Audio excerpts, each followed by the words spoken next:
Good morning. I'm Mari Van Meter. My pronouns are she and her. Good morning. Lois Phillips, she, her. We gather this morning to say thank you from our hearts for all the blessings of our lives. I invite you to respond with the words, "Let us give thanks." For the beauty of the sun and the moon and the stars, for clouds and wide blue sky, let us give thanks. For the trees and the mountains, prairies, deserts, and valleys, for lakes, oceans, and rivers, let us give thanks. For the birds, fish, bugs, all creatures of the earth and sky, and especially for our animal friends, let us give thanks. For all people of all genders, of every race, of every country, of every religion, no matter who they love or who they voted for, let us give thanks. For the kindness we find in our own hearts and in the hearts of others we meet each day, let us give thanks. For the joy of being here together today, old and new, friends and strangers, gathered in this place, let us give thanks. So, our church shares a covenant that we make together, and we make it with one another. This is a promise that helps to remind us of why we gather and how we want to be with one another.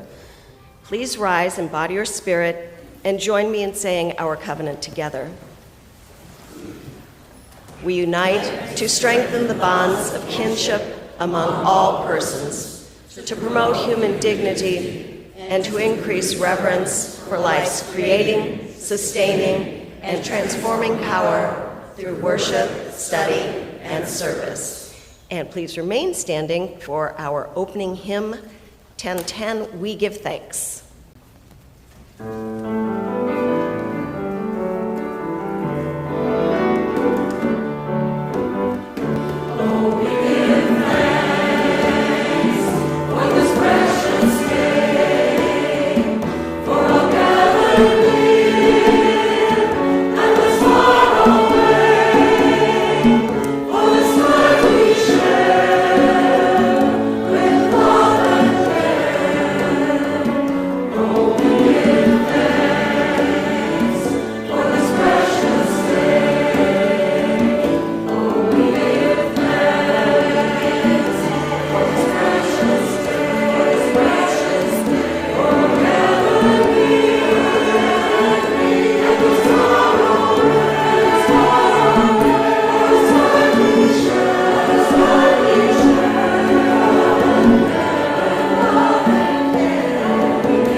We arrive carrying the familiar ache of not enough.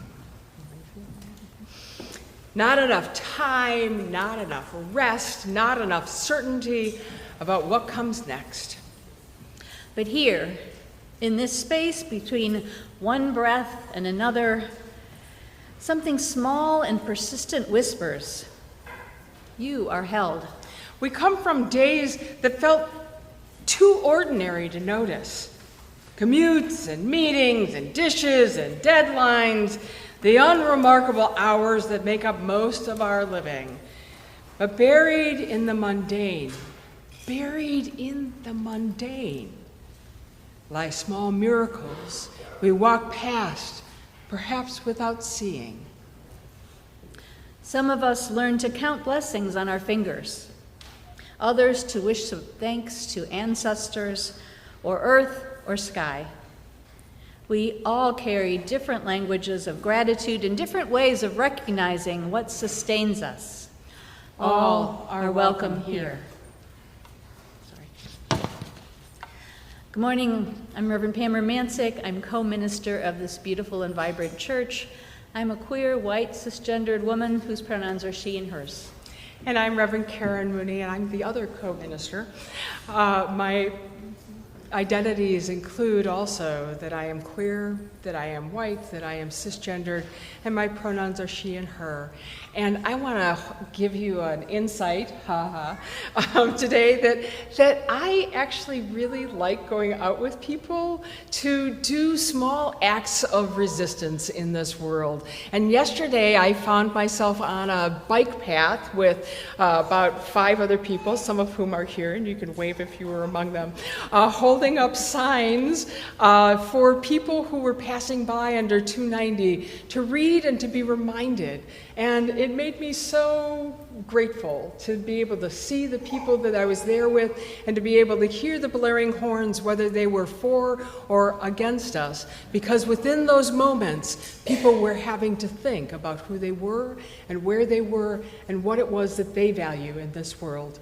So, whoever you are, whatever your identities that you claim, the whole of you is welcome here today. Now is our time in the service where we get to look at the Wonder Box. Look at the Wonder Box. Oh, she's got that. Think now, oh, look at that. This is dangerous. I've got a walking mic. So the Wonder Box is something where we hide something every week that has to do with what it is that we're going to tell a story about. Does anybody know what we're telling a story about today? Stone soup. Oh my gosh. Have you ever made stone soup? If you're young, come on up, Nora. It's wonderful that you guys. And Lee Connor, do you want to come on up? Yeah. It's great to see you all. Oh, and Caroline's here too. Yay. Have you ever made soup? Have you seen people make soup? You cut up all the vegetables and you do all the things and then hi. So what do you do when you're making soup? Yeah. You boil the soup. You boil the soup. Okay, so we've got a Wonder Box. What do you think might be in the Wonder Box that would help us to make soup? Yeah. Oh, go ahead, Nora. I You forgot. Okay. Finley? forgot. A spoon. A spoon. Yeah, that's a great. How about you, Caroline? Carrot. Carrots. Oh, carrots would be great. They're so yummy. Nora? A bowl. Very good. Anybody else have any guesses? Anybody else here made soup? A squirrel. A squirrel could be in the soup, but it's not in this soup. I don't know how to skin animals, so there we go. So, who would like to come up and open up the box? Do you want to come up and open the... I don't know your name yet. So you just open it. It's pretty easy. It's right there. Yeah, no, you're good. Just lift this up. There you go. What is it? Can you hold that up for everybody to see? Can you lift this? Just this. There you go. What is it? It's a pot. Pots are excellent for making soup in, right? Because they'll hold the carrots and they'll hold the water and we can put them on heat and they'll make a wonderful, wonderful soup. Oh, how excellent. So, in our story, there were 3 monks. Do you know what monks are? They're religious people who oftentimes wander around countryside looking for different things. So these 3 monks, and we're going to see some pictures up here. Do you see the 3 monks? Yeah. So the 3 monks, Hok and Lok and Siu, traveled along a mountain road. They talked about cat's whiskers and the color of the sun and giving. What makes one happy? Siu asked Hok, the youngest monk. Old Siu was the wisest, and he said, "Let's find out." The sound of a bell brought their gaze to the village below. Oh, this is our village right here. They could not see from high up. These are 2 of our monks right now. But they could see the village had been there, and they didn't know, though, because they were far away, that the village had been on some hard times. Famine, food, war had made the villagers kind of wary and untrusting of strangers, and they had become suspicious of even their neighbors. They weren't sure that their neighbors were good people. Sounds like today. The villagers worked hard, but only for themselves. There was a farmer, and there was a tea merchant, and there was a scholar, and all these people are standing up now. If you're a farmer or a tea merchant or a scholar, if you're a seamstress, a doctor, a carpenter. Oh my gosh, you see all these people from the village? They had little to do with one another, but they knew what to do. So, when the monks reached the foot of the mountain, the villagers disappeared into their houses, and no one came to the grate to greet them. And when the people saw they entered the village, they closed their windows tight, and they sat and just did nothing. And the monks knocked on the door in the houses, and no one answered. It was not like Halloween at all. Then the houses went dark. Oh my gosh. They knocked on the second door, and the same thing happened. The houses went dark. Oh, and it happened again, and again, and again at all of the houses in the village, and these people do not know happiness. They're not very happy people.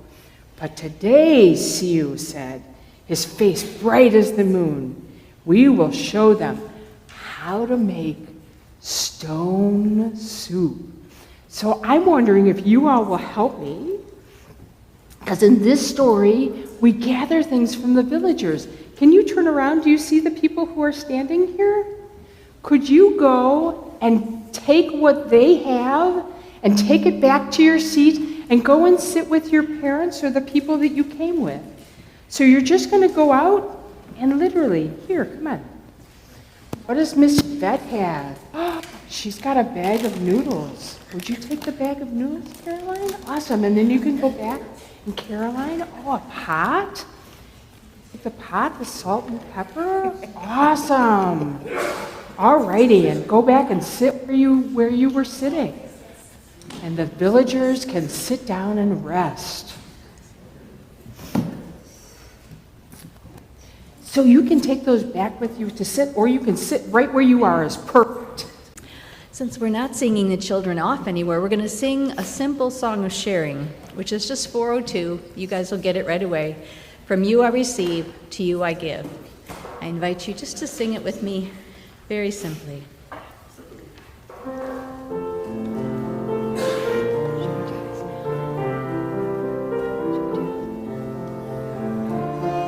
When should we do the gathering?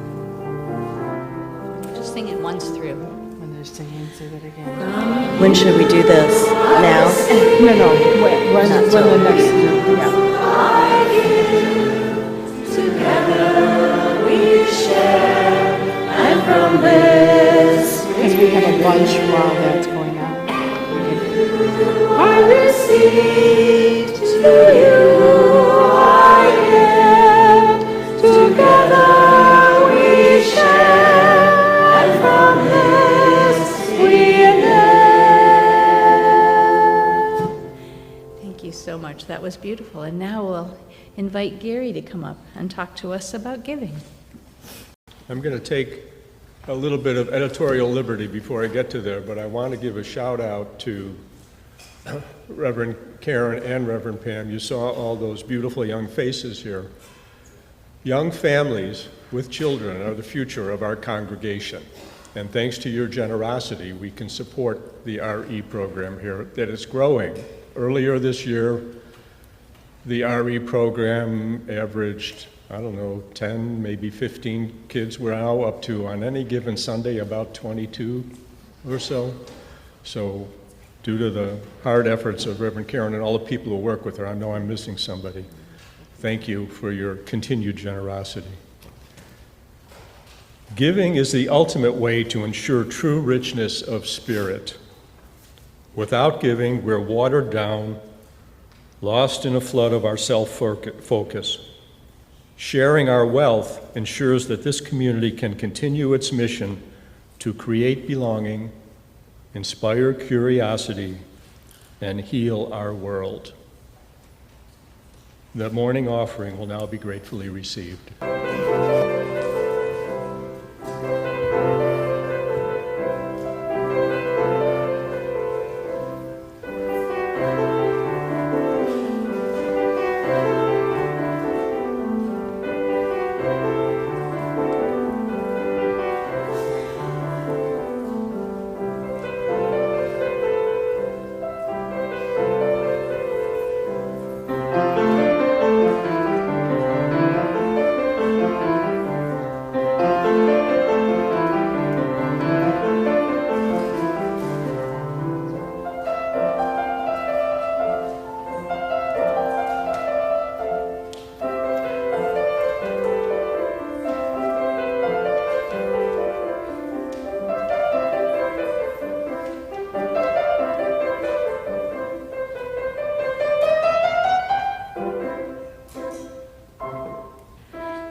Now's the time when we put our feet on the floor.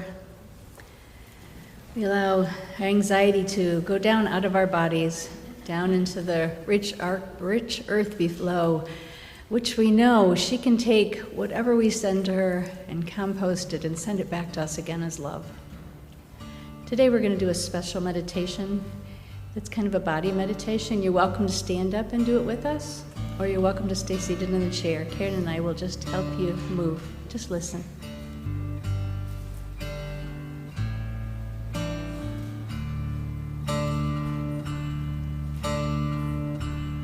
Hands open to the day. Breathe in, breathe out. Hands joined as if to pray. Breathe in, breathe out. Arms reaching to the sky. Then circling around, down to the earth. Eyes lifted to the light, to the light.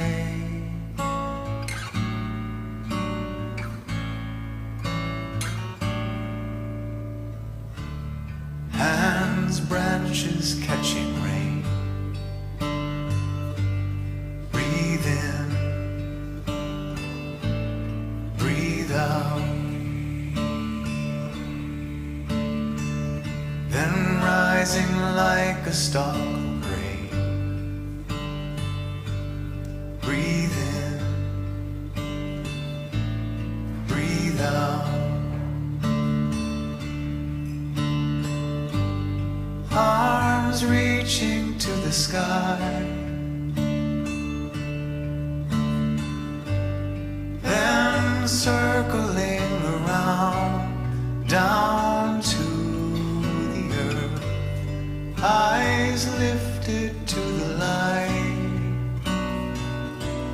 to the light.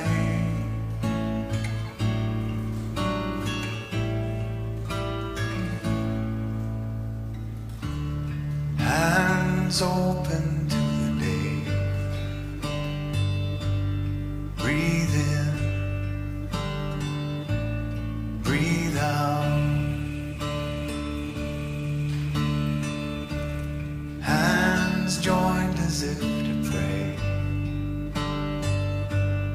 Breathe in, breathe out. Breathe in, breathe out. Breathe in, breathe out.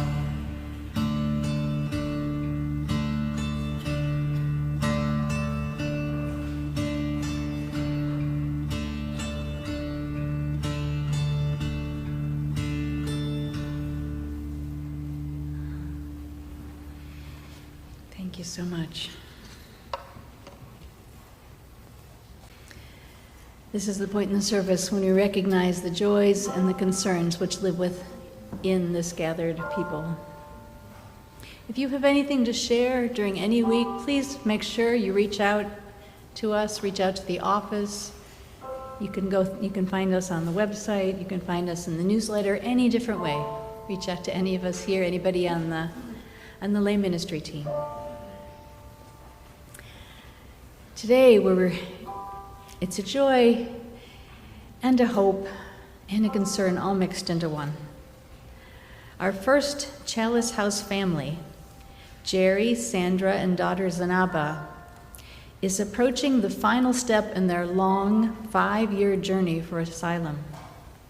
It's been complicated and difficult, and today our earnest thoughts and devout prayers are with them that they might have a successful outcome.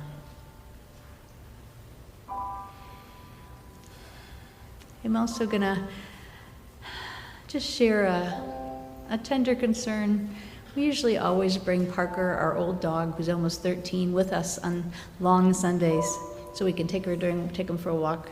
And today she just didn't want to get off her chair.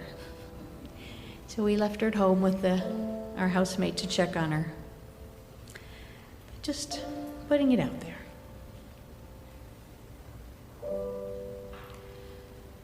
For any other intentions, thoughts, hopes, prayers which rest in your hearts this morning, know that you are loved and you are held. Please remain seated as we sing Spirit of Life.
Stone Soup, Part 2.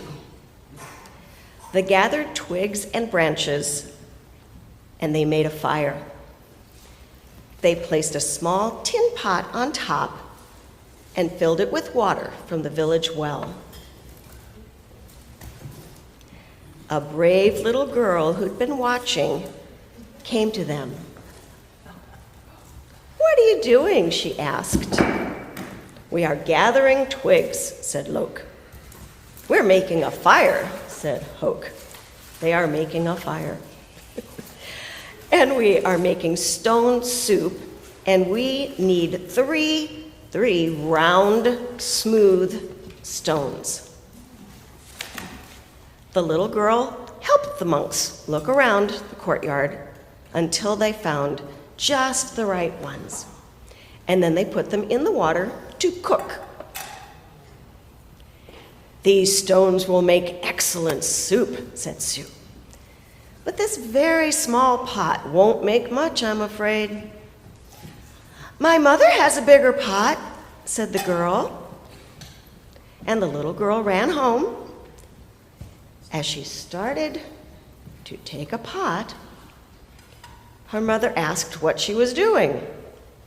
"Well, the 3 strangers are making soup from stones," she said, "and they need our biggest pot." Said the girl's mother. "Stones are easy to come by. I'd like to learn how to do that."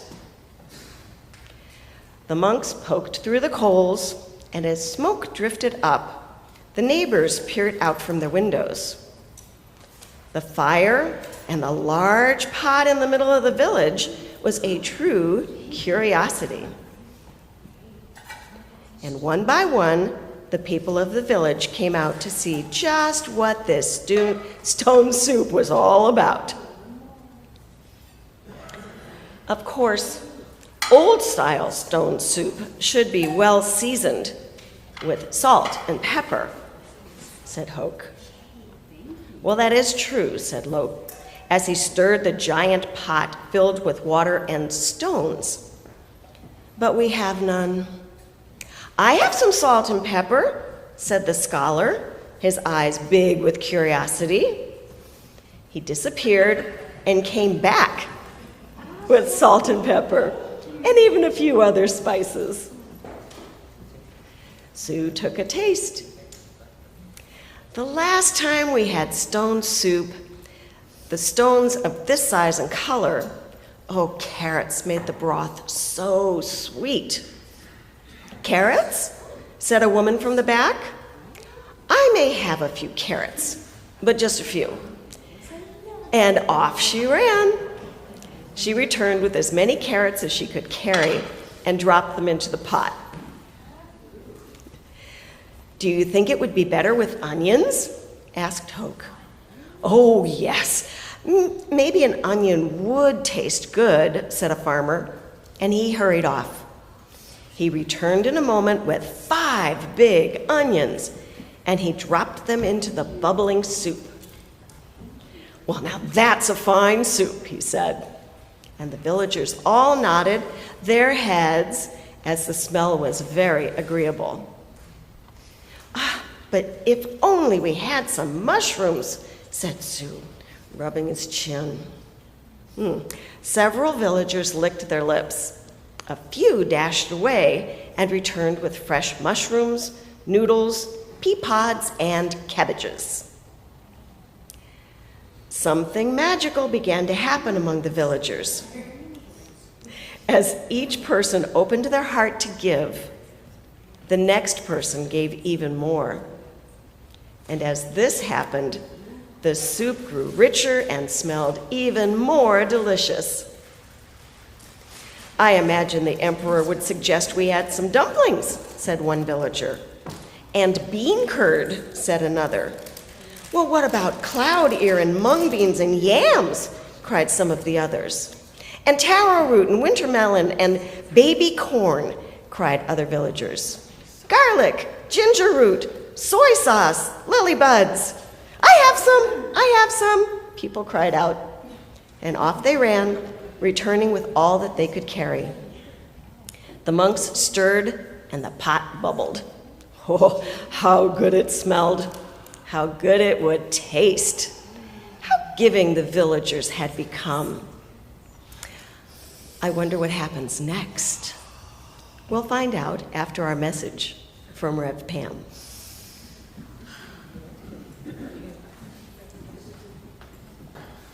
The folks in this story seems like they're getting ready for a big feast. Anybody out here getting ready for a feast this week? Can anybody tell me what you know the story of Thanksgiving is? Anybody want to share? Eating turkey. That's a good part of Thanksgiving. Anybody else want to tell us what we think the story of Thanksgiving is? Yes, Nora.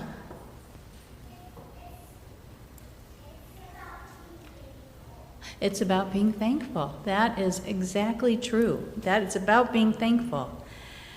A lot of times in popular culture, we hear this story that's about some Indians and some pilgrims and how they were friends and had this thing that was going on ever since. But the first Thanksgiving story may not be the whole story. For one thing, it's never been really told from the perspective of the Native Americans who were also there. There's a Native website that knows the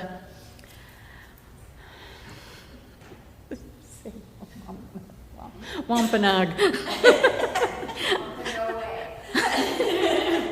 The website it was on was made by Native people, and they said Wampanoag, so I'm sticking with it. I just couldn't spit it out. The Wampanoag and their native nations were interacting with European explorers, traders, and enslavers for nearly 100 years before the English settlers arrived at the Wampanoag village of Patuxet in 1620. And they said after careful observation, negotiations, and exchanges, the Wampanoag decided to assist the English settlers. But this had much more to do with political alliances and making sure they kept an eye on them than their budding friendship. Here's a little clip that I found that explained it a little bit more. What about Thanksgiving? Is that a national story? Let's look. The Pilgrims first settled in the New World at a place called Plymouth Plantation. They had a feast to celebrate their first harvest. They invited friendly Indians and everyone was friends. The national story changes a detail from English records. The Indians weren't invited. The Wampanoag describe it differently. The Massasoit, their leader, brought 90 men to investigate the settlement. The Pilgrims offered them food and they stayed, hunting and offering food of their own. But they did so to keep an eye on and negotiate with the Pilgrims, not to celebrate their claim of the land. I have another question. Does knowing the truth about these stories help? It kind of makes history more sad. The truth is important, even when it is sad. The truth can help us learn from our mistakes. The truth is important, even when it's sad. The folks here at CCU's told me that this church didn't celebrate Thanksgiving for many years because they didn't believe it was a true story.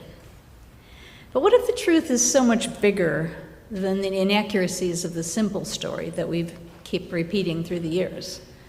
Because really, cultures and humans all around the globe for eons, which is a really long time, have held celebrations offering thanks that they had enough. They offered thanks for a good harvest. They offered thanks for surviving hard winters. They offered thanks to be able just to live in a really challenging world. In fact, taking time to count your blessings is not even remotely an American thing. Japan has Kiro Kansha no Hai, which is a Labor Day Thanksgiving. Germany has Enter Dankfest, or Harvest Thanksgiving Festival. South Korea has Chuseok. Brazil has Dia de Acao de Gracias. Ghana has Hamoa Festival. India calls their day of thanks Pongal. And the Jewish people have celebrated Sukkot for thousands of years. A Native Knowledge 360 site shares that the Wampanoag people had been sharing harvest ceremonies and festivals for thousands of years. They practiced daily and seasonal traditions of giving thanks long before their encounter with the English settlers. I love that one of their days was called Cranberry Day. So I think we've stolen more than just land from the natives. And many of us who have read Braiding Sweetgrass or from other places know that the Haudenosaunee Thanksgiving address offers greetings to the natural world and is an integral part of any gathering of Native peoples. The address begins with offering thanks to the people, the Earth Mother, the waters, the fish, the plants, the food medicine, the food plants, the medicinal herbs, the animals, the trees, the birds, the four winds, the sun, the grandmother moon, and it goes on for another couple of pages. That is gratitude. That is gratitude that we can learn from. Because gratitude is actually a really human thing. And it's a really good human thing. Because it helps us to remember why it's so good to be alive. Here in the United States, the first official Thanksgiving was proclaimed by George Washington in 1789 when he invited Americans to express a day of gratitude for the end of the war and the establishment of the Constitution. And there's a lot of simple stories involved in that too, but we're going to skip right over that right now. Watch the Ken Burns documentary. After Washington, John Adams, who was a Unitarian, and James Madison also called for days of thanks during their presidencies. But Thanksgiving did not become a national holiday, annual holiday, until 1863, when Abraham Lincoln proclaimed a day of thanksgiving and praise, and it would be held on the fourth Thursday of November. It didn't have anything to do with pilgrims or Native Americans at that time. It had to do with surviving the horrors of a civil war and still remembering what was good in life and still remembering to say thank you. Lincoln also proclaimed a national day of humiliation, fasting, and prayer on March 30th of the same year. Humility, fasting, and prayer. Maybe we should revive that one. Thanksgiving's always been my favorite holiday because it's the only day that it's really hard for capitalism to turn into a buying opportunity. Once you have the fixings for the table, there's not a lot more to spend money on. Besides, because it's all about appreciating what you have, not getting more and more and more.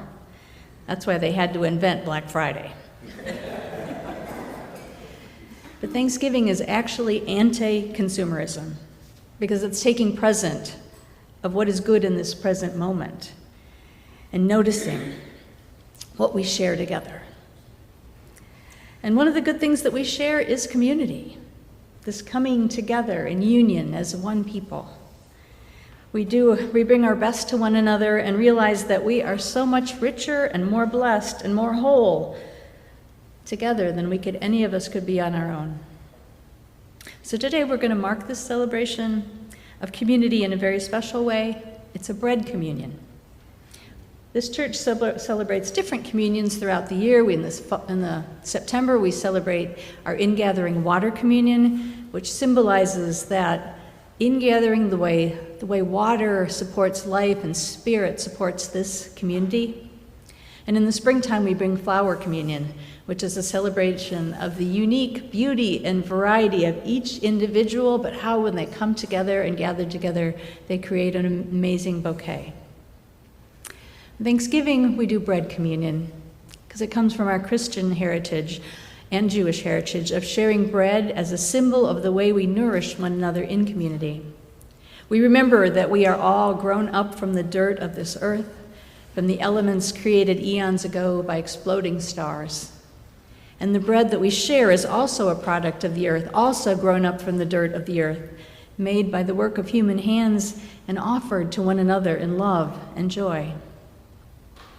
I'm going to invite our ushers who are going to share our communion with us to come up, and we'll have 2 at the back and 2 at the front. And we're going to pass bread out. We'll just pass it up and down, remembering that community feeds the hungry soul. It is wholesome and nourishing and a blessing that we can all be truly thankful for. As the basket comes to you, I invite you to take a piece and offer it to your neighbor, and simply say to your neighbor, "May you always have enough." We're going to do, "From you I receive, to you I give," one more time as we share the bread amongst ourselves. And I'm going to invite our ushers to remember they come up and catch the choir so that everyone receives some bread.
It's all gluten-free too.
Thank you so much.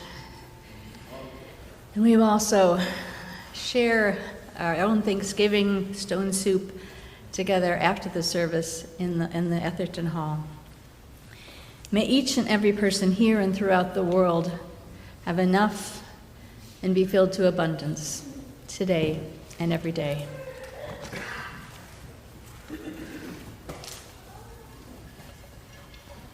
We continue our story. Something magical began to happen among the villagers. As each person opened their heart to give, the next person gave even more. And as this happened, the soup grew richer and smelled more delicious. Imagine the emperor would suggest we add dumplings, said one villager. And bean curd, said another. What about cloud ear and mug beans and yams, cried another.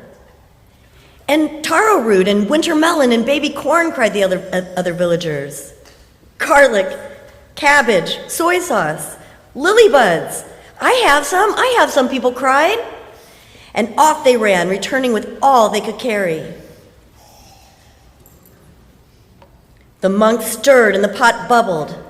How good it smelled, how good it would taste, how giving the villager had become. At last, the soup was ready. The villagers gathered together. They brought rice and steamed buns. They brought lychee nuts and sweet cakes.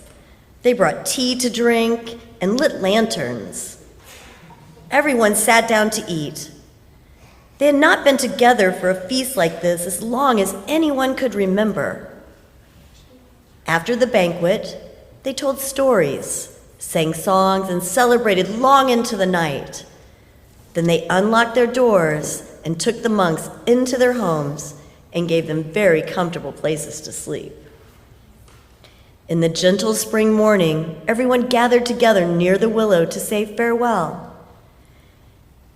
Thank you for having us as your guests, said the monks. You have been most generous. Thank you, said the villagers. With the gifts you have given, we will always have plenty. You have shown us that sharing makes us all richer. And to think, said the monks, to be happy is as simple as making stone soup.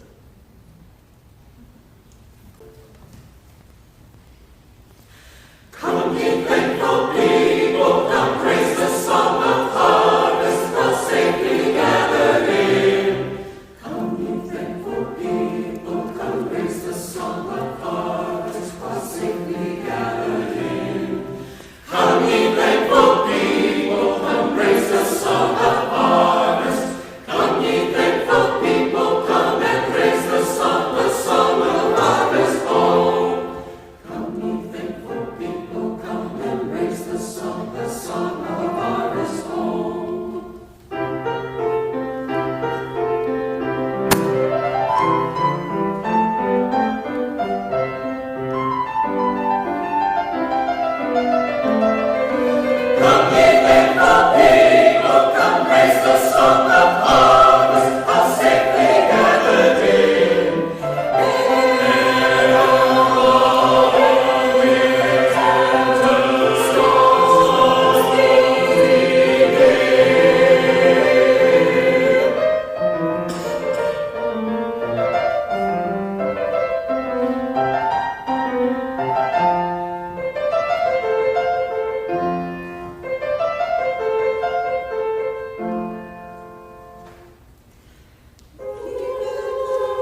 So much to be thankful for here, huh?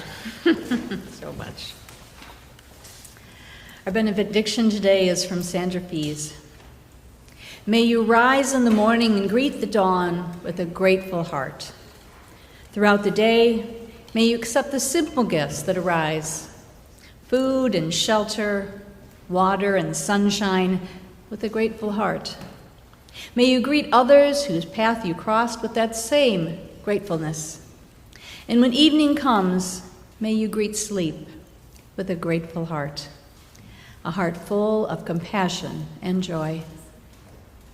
Please rise in body or spirit for our closing hymn, which is number 67. We sing now together.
Please join in our closing words.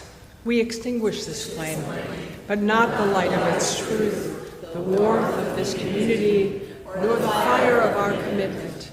These we carry in our hearts to share with all the world.